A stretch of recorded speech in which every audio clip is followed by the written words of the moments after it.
말씀 보시겠습니다. 오늘 말씀은 어제 오병이어의 기적 그 사건 이후에 일어난 일들인데요. 예수님께서 물을 위를 걸으시는 그런 기적을 통해서 또 제자들에게 사람들에게 또 안식을 주시는 모습입니다. 이런 기적들을 행했을 때 많은 사람들의 반응은 요한복음에도 나와 있는데요. 예수님을 임금 삼으려고 했다고 합니다. 그 당시는 이제 로마 치하에 있었고 굉장히 어려운 상황 속에 있었기 때문에 예수님 정도의 능력이라면 대통령 삼을만 하잖아요. 먹을 것을 주는 거예요. 먹을 것을. 아무것도 없었는데 먹을 것을 줄 수 있는 그 능력. 그것 때문에 정치적으로 임금을 삼으려 했다. 이렇게 나옵니다. 그래서 오늘 본문에도 예수님께서 유혹을 받는 거죠. 임금으로 삼으려고 하고 사람들이 군중들이 모여가지고 예수님을 계속해서 추앙합니다. 그때 예수님의 반응은 다른 번역에 보면 즉시 제자들을 배로 건너편으로 보냈다고 이야기하십니다. 즉시 보내신 거예요. 조금 후에 망설임 없이 즉시 보내셨다 이렇게 말씀하시죠. 사단이 예수님께서 세례를 받으시고 광야로 가셨을 때 세 가지 시험을 하시는데 그 시험들이 뭡니까? 다 이 권세, 힘, 왕권. 그래서 자기에게 절하면 이 모든 것을 주겠다 하잖아요. 그게 다 유혹이었던 거죠. 그것을 물리치셨던 예수님께서 오늘도 동일하게 사람들이 다 예수님을 임금으로 삼으려고 했을 때 그것을 거부하시고 즉시 제자들을 보내시죠. 그리고 당신도 산에 올라가서 기도하신다. 이 이야기를 하십니다. 어려운 일이 있을 때 예수님께서는 또 위험한 일이 있을 때 이런 유혹을 받을 때 제자들을 세우실 때 이런 중요한 일들을 앞두고 늘 기도하러 산에 올라가셨다고 말씀을 하십니다. 너무 바쁘셨잖아요. 식사하실 겨를도 없었는데 반드시 기도를 하고 여러 가지 일들을 하셨다는 것을 우리가 알 수가 있습니다. 하나님만을 바라볼 수 있는 공간이죠. 아마 예수님께서는 하나님과 독대하시면서 하나님만을 바라보는 공간, 중요한 일들을 의논하는 공간, 그것이 바로 산이었을 것입니다. 그 산에 가서 계속해서 기도하시는 모습. 우리도 동일하게 여러 가지 일들이 있죠. 중요한 일들이 많이 있잖아요. 인생에 있어서. 그때마다 기도하는 습관이 필요합니다.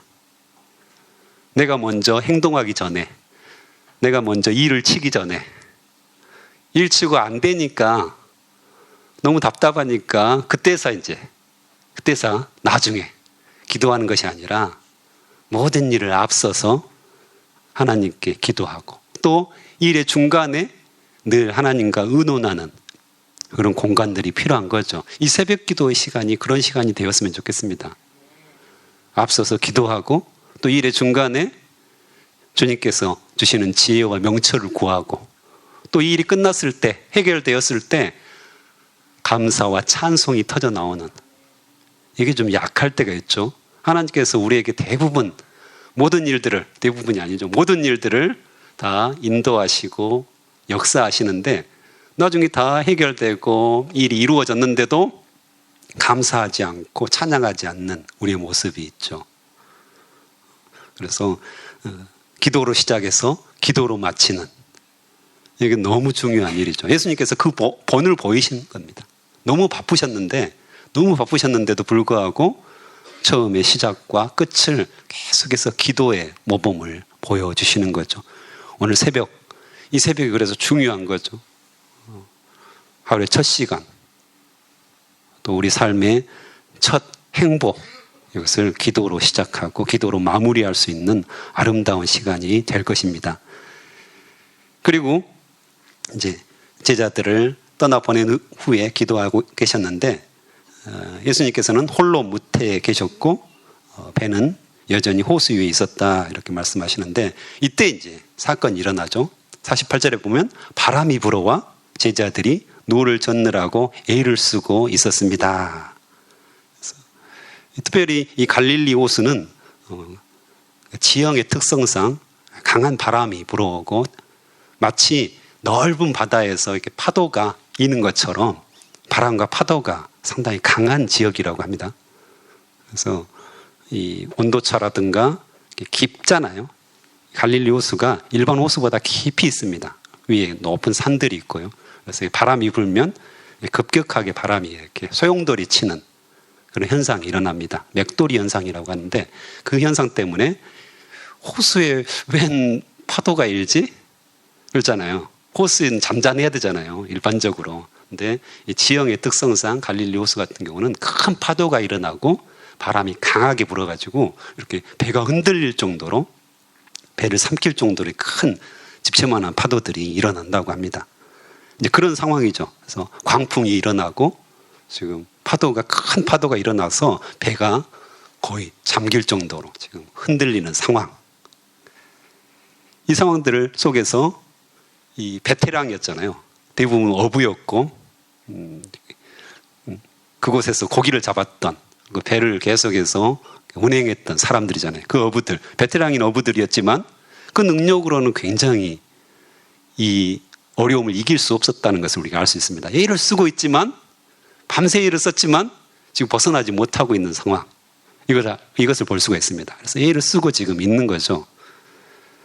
그래서 그들조차도 베테랑이었던 그들조차도 이것을 어떻게 할 수 없었던 그런 상황. 이 말씀을 묵상하면서 참 우리 인생과 같다 이런 생각들을 합니다. 우리도 나름대로 우리의 계획과 또 나름대로 배웠던 수많은 그런 기술들과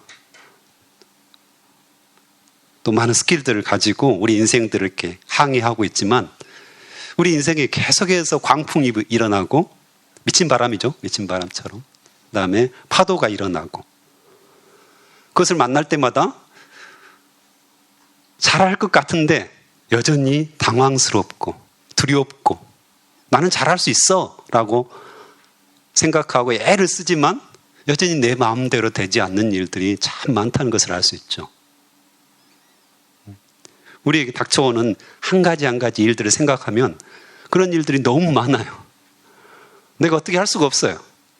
내 한계를 벗어나고 내가 어떤 수를 써도 그 일들이 잘 되어지지 않는다는 것을 알게 되죠. 그것 때문에 당황스럽고 두렵고 놀라고 이게 우리의 인생의 모습이 아닌가 이런 생각들을 하게 됩니다. 그래서 또 애를 쓰잖아요. 저는 위가 안 좋습니다. 일종의 직업병이죠. 간사로 목사로 살면서 신경 쓰는 일이 상당히 많다는 거죠. 애쓰고 수고하는 일들이 상당히 있습니다. 사람과 관계를 하는 직업들을 가진 분들이 대부분 위가 안 좋아요. 스트레스를 많이 받는 거죠. 왜냐하면 사람들의 마음은 늘 이렇게 조변석계하죠. 늘 바뀌어요. 그래서 열심히 밥 사주고 여러 가지 방법들을 통해서 전도하고 양육할 때 사람들이 자연스럽게 단계별로 이렇게 크진 않아요. 아시잖아요. 전도해보면 알잖아요. 금방 바뀌어요. 그날은 교회에 가겠다고 했는데 주일날 딱 되면 안 와요. 무슨 일이 생기는 거죠. 사단이 계속해서 전략적으로 뒤에서 막고 있기 때문에 이것을 이렇게 뛰어넘는 것이 보통 일이 아니죠. 그래서 금식을 금식을 계속해서 수시로 하고요. 또 금식까지 하죠. 네. 여러 가지 이런 애쓰는 것들 때문에 위가 안 좋을 수밖에 없어요. 그래서 저도 5년 전에 내시경 보고 있는데 이렇게 위에 혹이 딱 생겼더라고요. 정향이라고 하잖아요. 그래서 깜짝 놀랐어요, 제가. 암이 아닌가. 다행히 이제 조직 검사를 해보니까 암은 아니었고 수술을 한 적이 있는데 그렇듯이 한 영혼이 돌아오기 위해서 애를 쓰고 한 사건이잖아요. 인생에 있어서 한 사건인데 굉장히 애쓰고 수고하지만 내 마음대로 되어지지 않더라는 거죠. 그래서 괜히 그냥 애꿎은 제 위만 상하는 이런 일들이 많아지는 거죠. 실제로 바울도 보면 그 삶 속에서 복음을 전하기 위해서 여러 가지 위험들, 엄청난 많은 위험들이 있었다겠고요. 위협이 있었다는 거죠. 그 다음에 또 수고하고 애쓰고 여러 번 자지 못하고 줄이며 목마르고 여러 번 굶고 춥고 헐벗었노라 이렇게 스스로 고백하잖아요. 그래서 우리 인생에 있어서 수많은 일들이 일어나는데 다 각자 경중은 다를 수 있죠. 근데 다른 사람에게는 굉장히 쉬워 보이지만 나에게는 굉장히 어려운, 애를 써도 수고해도 여전히 당황스럽고 두렵고 놀라운 일들이 있는 거잖아요. 여기 있는 많은 분들이 계시지만 다 한 가지, 두 가지, 세 가지 다 가지고 있는 거잖아요. 그것 때문에 너무 힘들 때가 있고 절망할 때가 있고 두려울 때가 있고 당황스럽고 어떻게 해야 할지 모르겠고 아무리 쥐어짜도 방법은 없고 이런 일들을 우리가 겪는 것입니다. 오늘 제자들이 마치 그런 지금 너무 애쓰고 너무 수고하지만 자기들이 베테랑으로 생각하고 이렇게 배를 아마 해변으로 돌리려고 했겠죠. 근데 그것이 안 되고 있는 상황이죠. 그때 이제 예수님이 짜잔 물 위를 걸어오시는 겁니다. 파도가 막 치고 바람이 치는데 희미한 그러잖아요. 하얀 소복을 입은 하얀 옷을 입으셨겠잖아요. 다 걸어오시는 거예요. 얼마나 놀랬겠습니까? 얼마나 놀랬겠습니까? 깜짝 놀란 겁니다. 근데 그때 하시는 말씀이 안심하라, 나다. 두려워하지 마라. 이렇게 말씀하시는 겁니다. 와우. 나다. 이 말은 굉장히 의미 있는 말이죠. 하나님께서 모세에게 나타나서 I am who I am 하면서 나는 스스로 있는 자다. 당신이 누구십니까? 내가 유대 민족들한테 가가지고 이스라엘 백성들이 가가지고 네가 누구한테 이 명령을 받았냐? 물어봤을 때 내가 뭐라고 대답해야 합니까? 당신은 누구십니까? 라고 했을 때 나는 스스로 있는 자다. 이렇게 말씀하시거든요. 즉 나는 전능자다. 나는 구원자다. 나는 메시아다. 나는 너희를 지은 하나님이다. 이걸 정확하게 이야기하는 것이 바로 I am who I am. 나는 스스로 있는 자다. 이 말씀이었거든요. 근데 오늘 나다. 이 말씀이 그 말씀이거든요. 똑같은 말씀입니다. 그래서 예수님께서 나는 스스로 있는 자다. 나는 천지를 창조한 자다. 내가 너의 주관자이다. 내가 너의 구원자이다. 내가 너의 모든 것이 된다라고 말씀하시면서 안심하라. 두려워하지 마라. 평안하라. 샬롬이라고 지금 말씀을 하시는 거죠. 그리고 예수님께서 배에 오르시자 바람이 잔잔해지고 파도가 잔잔해진 겁니다. 그래서 너무 놀랬다고 했는데 당연히 놀랬겠죠. 저도 놀랬을 겁니다. 근데 그 해석이 중요합니다. 52절에 보면 그것은 제자들이 빵의 기적을 보고도 아직 깨닫지 못하고 마음이 굳어져 있었기 때문입니다. 한마디로 말하면 뭡니까? 믿음이 없었다고 지금. 믿음이 없었다고 이렇게 말씀을 하십니다. 믿음이 없었어요. 방금 전에 하루도 안 된 거잖아요, 지금. 반나절도 안 됐어요. 그때 오병이어의 기적들을 보고도 믿음이 없었어요. 마음이 굳어져가지고 여전히 깨닫지도 못했고요. 여전히 알지 못했다는 거죠. 우리 인생에도 조금 전에 광풍이 있었다고 했잖아요. 광풍들이 늘 일어난다고 했는데 생각해보면 그 광풍들을 하나님께서 다 잠잠케 해주셨어요. 살아계시지 않습니까? 호흡하고 계시죠 지금? 다 하나님께서 해결하시고 한 가지 한 가지 그때는 그 순간에는 엄청나게 어려운 일이었는데 돌아보면 하나님께서 다 해결해 주신 거잖아요. 할렐루야. 여러분이 해결하셨습니까? 물론 교만한 분들은 너희가 했지 라고 이야기하잖아요. 근데 겸손하게 우리가 예수 그리스도를 믿고 하나님을 믿는 사람이라면 하나님께서 다 하셨습니다. 이것이 고백이죠. 그런데요, 이걸 까먹어요. 마음이 굳어져가지고 깨닫지 못해가지고 다 잊어버리는 거예요. 하나님이 그렇게 나를 인도하시고 평안으로 인도하셨고 안식을 주셨고 모든 일들 해결해 주셨는데 다 까먹어버리고 여전히 광풍을 만나면 두려워하고 무서워하고 당황스러워하고 놀라고, 그래서 불평과 불만이 우리 안에 가득한 것을 보게 되는 거죠. 얼마나 어리석습니까, 우리의 모습이. 그런데 그럼에도 불구하고 여전히 예수님은 안심하라, 나다, 두려워하지 마라, 오늘도 동일하게 이것을 외치고 계신다는 것입니다. 샬롬, 평안하라 말씀하시는 거죠. 그리고 53절부터는 마지막 절이 중요한데요, 예수님을 만진 사람들은 모두 병이 나았습니다 라고 말씀하십니다. 그래서 안심하라, 나다, 두려워하지 마라. 저도 이제 때로는 허풍을 떠는 경우가 있는데요. 그래서 집안일들을 이렇게 할 때 제가 조금 이렇게 손재주가 있어서 막 뭘 고쳐요. 아주 뭘 이렇게 부서지는 경우들이 많잖아요. 뭐 수도꼭지가 부서지기도 하고, 변기통 것들이 부서지기도 하고, 심지어는 타일이 이렇게 떠서 깨지기도 하더라고요. 그것들을 제가 이제 아내가 이제 이거 다 깨졌다, 고장났다 했을 때 제가 주로 이제 쓰는 말이 걱정 마, 내가 누구야, 나 노명근이야 라고 제가 이야기하면서 그것들을 고쳐줍니다, 실제로. 근데 못하는 것도 많죠.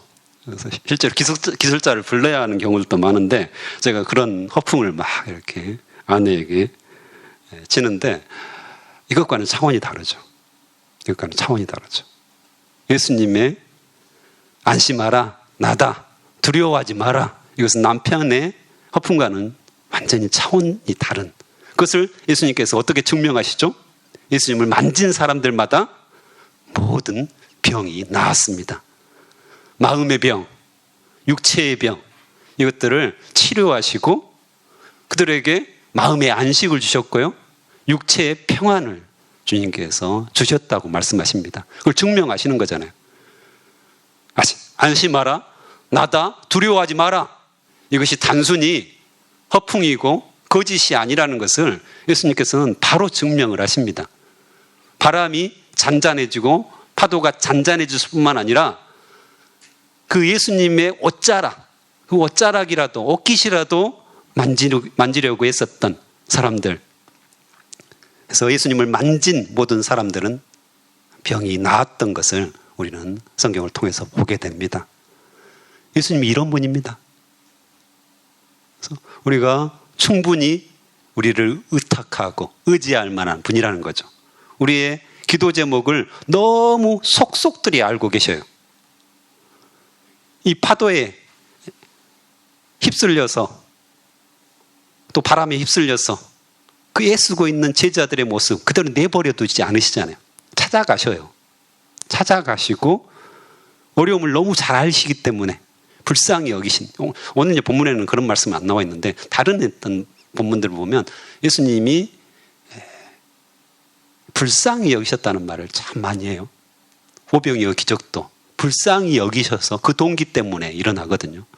그래서 우리를 그냥 내버려 두고 너 재밌다, 너 힘드니까 내가 고소하다, 너 그럴 줄 알았다, 너 죄 지어서 그럴 줄 알았다, 너무 행복하다, 내가 고소하다, 이렇게 보지 않으신다는 거죠.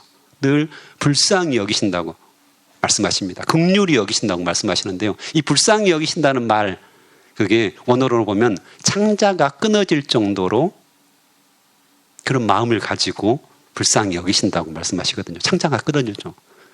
우리 요즘 우크라이나 전쟁이 일어나서 불쌍히 여기잖아요. 그렇죠? 너무 불쌍하다. 어떡해. 근데 그 정도죠. 그것 때문에 여러분 창자가 끊어지십니까? 안 끊어지잖아요. 그 정도밖에 안 되거든요, 우리는. 근데 예수님께서는 창자가 끊어질 듯 좀 죽는다는 거잖아요. 그런 어떤 마음을 가지고 우리를 불쌍히 여기시고 긍휼히 여기신다는 거죠.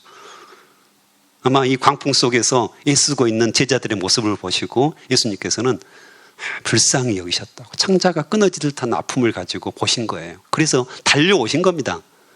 오직이 급하셨으면 무리를 걸어오셨을까요? 얼마나 급하셨으면.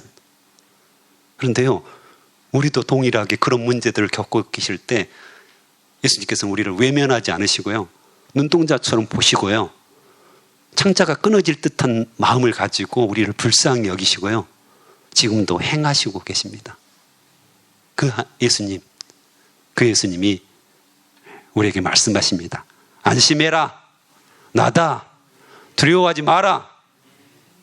그 예수님의 품에 우리가 기도로 나아가는 그런 시간들이 되었으면 좋겠습니다.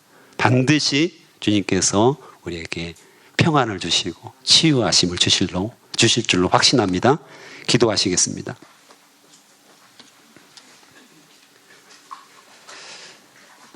하나님 아버지, 감사합니다.